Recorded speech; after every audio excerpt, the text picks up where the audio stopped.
बच्चों सुप्रभातम। आज हम आपको कक्षा नवम का पाठ सप्तम 7 पाठ का और पहचान, और इसका नाम है पहचान। इसका हमने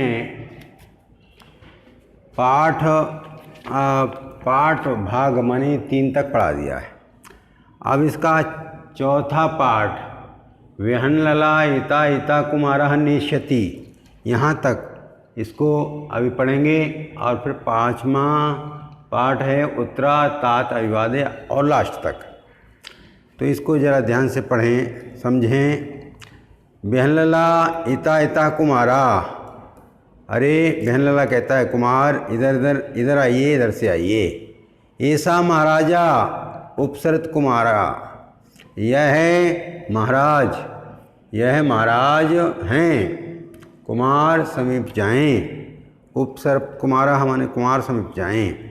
अमन्यु आहा कस्य महाराज, यह किसके महाराज हैं? राजा यह पुत्र है।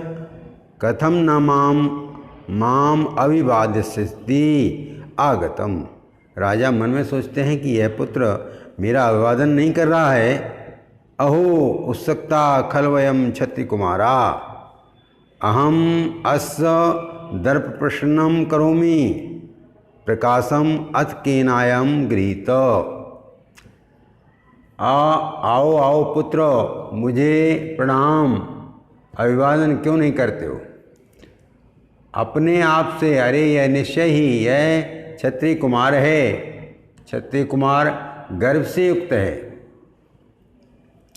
और मैं इसे घमंड को शांत करता हूँ, मैं इसके घमंड को शांत करता हूँ। अहम खलवयम क्षत्रिय कुमारा अहमस दर्प माने गर्व, इसके गर्व को शांत करता हूँ। प्रकाशम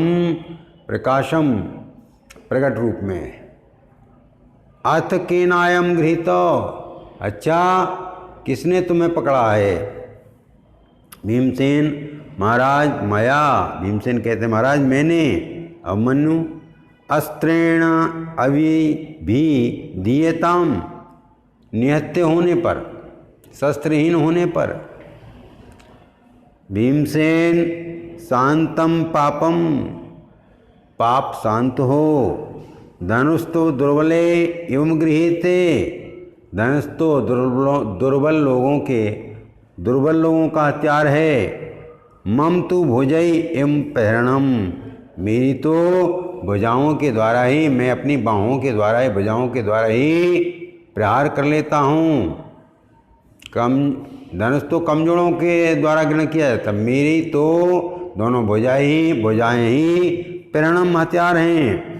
अभिमन्यु माँ तावत भो किम भवान मध्यम ताता च तस् सदसम बचा वदती। अभिमन्यु कहते हैं आप, अरे ऐसा मत कहो, ऐसा मत कहो। क्या आप मध्यम तात अर्थात मेरे मध्यम पिता हैं? या तस् सदसम वचन बदती, आप उन जैसे वचन बोल रहे हैं। भगवान पुत्र कोयम मध्यमो नाम, पुत्र अरे यह ऐसा मत कहो कि आप मध्य तात हैं, यानी मेरे मध्य मानी भीम तात हैं जो इनके समान वचन बोलते हो। भगवान हे पुत्र, ये मध्यम नाम वाला कौन है?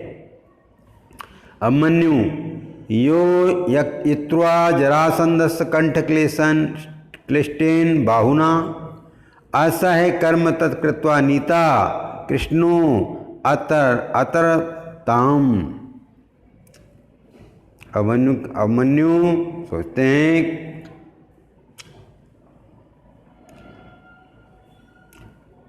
गले में लिपटी हुई भुजा से जरासंध को बांधकर, यो युक्ता जरासंध कंठस्य श्लिष्ट बाहुना, जिन्होंने अपनी बाहों से भुजाओं से, जिन्होंने अपनी भुजाओं से, गले से लिपटी हुई भुजाओं से जरासंध को बांध करके असहनीय कर्म किया, कार्य किया।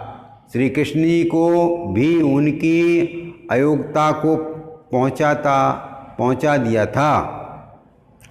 असह्य कर्म कृत्वा, असहनीय कार्य करके तुमने कृष्ण को भी, अर्थात उन्होंने कृष्ण को भी जो काम, अर्थात जो काम श्री कृष्ण नहीं कर पाए वह जरासंध वध रूपी काम उन्होंने कर दिया था। उसी कर्म को भीमसेन ने भुजाओं से ही कर डाला था। राजा नाते क्षेपेण रुष्यामि भवतार में किम उक्त्वा नाम अपराधर्धम कथम दृष्टति यातुवती।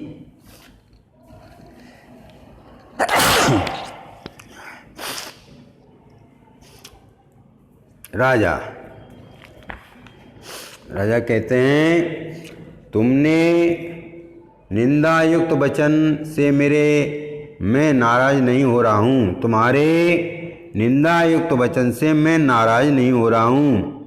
किम उक्तवान न अपराधम अयम, और मैं रुष्ट होते हुए भी आपसे प्रसन्न हो रहा हूँ। क्या यह कहकर कि मैंने आप अपराध नहीं किया, क्यों खड़े हो चले जाओ। यानी राजा कहते हैं कि तुम भले ही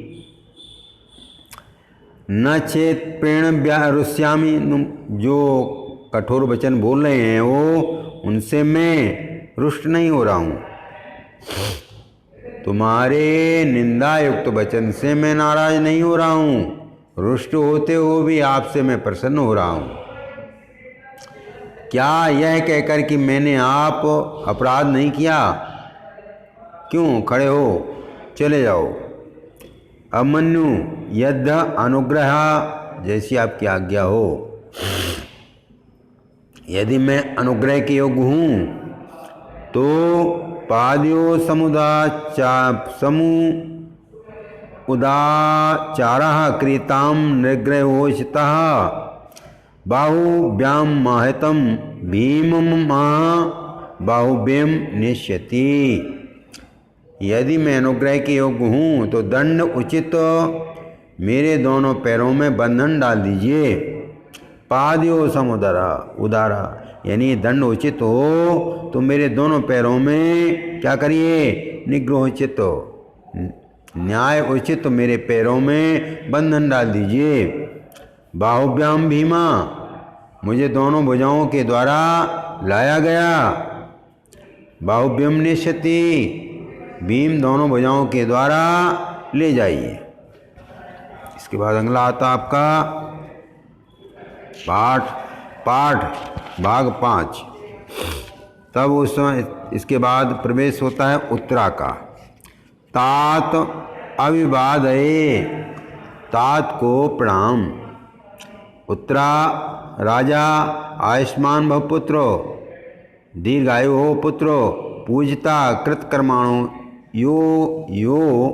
योद्ध पुरुषः, तुम्हारी तो पूजा होना चाहिए, योद्धा की भांति सम्मान मिलना चाहिए। उत्तराः पूजतस् क्रियताम पूजा, पूजनीय लोगों की पूजा ही करना चाहिए। राजा पुत्र कस्मै, पुत्र किस लिए। उत्तरा यह अत्र भवते धनंजया, धनंजय माने अर्जुन, अर्जुन यहाँ आदरणीय धनंजय अर्जुन की। राजा एवमेतद कथम, धनंजय कथम, धनंजय अर्जुन की क्यों। उत्तरा कथमम, कथ किम, कहिए क्यों। शमशान अनुराध है तूष्ण राक्षय सायके नृपा भीष्मादयो भगना वयम न परीक्षितः। अर्थात जिन्होंने शमशान से धनुष और कभी समाप्त न होने वाले बाणों का तरकस लेकर भीष्म आदि राजाओं को भगा दिया और हमारी रक्षा की। जिन्होंने शमशान मन मरघट आदि से और धनुष और कभी समाप्त न होने वाले बाणों का तरकस लेकर भीम आदि राजाओं को भगा दिया और हमारी रक्षा की। नृपा भीष्मादेव भगनाम वयम च परीक्षिता, और मेरी रक्षा की। राजा एवं ते तत्व इस प्रकार से उत्तरा। व्यपनयतु भवांछम अयम अस्ति धनुर्धरा धनुंजया। उत्तरा कहता है कि आप शंका को दूर कर दो, यही धनुर्धारी अर्जुन हैं। बहलला यद्यपि अर्जुन तय भीमसेन अयम च युधिष्ठिरा। यदि ये अर्जुन हैं तो भीमसेन कहाँ हैं? अयम राजा युधिष्ठिर कहाँ? यह राजा युधिष्ठिर कहाँ हैं? अमन्यु या अत्र भवन्तो ते मे पितरा तेन खलु न नृष्यति मया क्षिप्त्वा आसन्ति क्षिपन्ति माम। दिष्टा गोग्रहणम स्वतः पितरो येन्द्रस्ता। यहाँ आप मेरे पिता ते खलु न रुष्यति मया क्षिप्ता हसन्ति क्षिप्ता माम, जिससे मेरे वचनों से वह रुष्ट नहीं हुए बल्कि हंस रहे हैं। अरे ये गौओं का अपहरण मेरे द्वारा आक्षेप किए हुए रुष्ट नहीं होते हैं और हंसते हुए मुझ पर आक्षेप करते हैं। भाग्य से गायों को पकड़ना सुख युक्त अंत वाला रहा, जिससे मुझे मेरे पिता दिखा दिए। एन पितरो येन्द्रस्ता, जिससे मेरे पिता को दिखा दिए। यानी गायों का जो अपहरण किया गया था वह श्रेष्ठ रहा, जिससे हमें लाभ क्या हुआ? हमें अपने पिता के दर्शन हो गए। इस क्रमेण सर्वान प्रमति सर्वे तम आलिंगनम। इस प्रकार सभी आपस में मिलते हैं और एक दूसरे का आलिंगन करते हैं। इस प्रकार से ये पाठ पूरा हुआ और इसका हम PDF भेज देंगे। आपको कॉपी पर प्रश्नोत्तर लिख लेना और जो किताब का है वो किताब में पढ़ लेना। ओके, धन्यवाद।